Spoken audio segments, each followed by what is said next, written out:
Brazil বনাম Colombia ম্যাচের ফলাফল ফাঁস করল জ্যোতিষী বিড়াল। দর্শক, ব্রাজিল বনাম কলম্বিয়া ম্যাচে জিতবে কোন দল?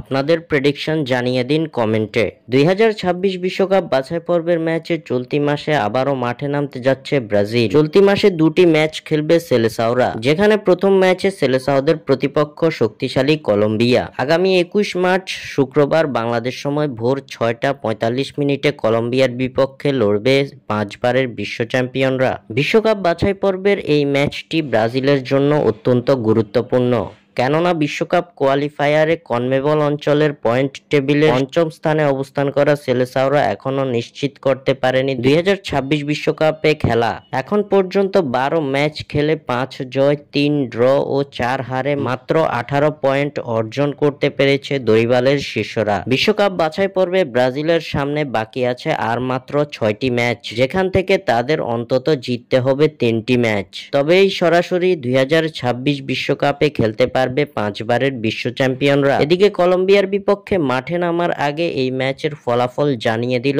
জ্যোতিষী বিড়াল। জ্যোতিষী বিড়ালের সামনে রাখা হয়েছিল দুই দেশের পতাকা, যেখান থেকে জ্যোতিষী বিড়াল বেছে নিয়েছে কলম্বিয়ার পতাকাকে। খেলার আগেই জ্যোতিষী বিড়াল জানিয়ে দিল ব্রাজিল বনাম কলম্বিয়া ম্যাচে হার দেখতে হবে ব্রাজিলকে, যা দেখে মাথায় হাত ব্রাজিল ফ্যানদের। স্বাক্ষর থেকে সাদবিন ইসলাম।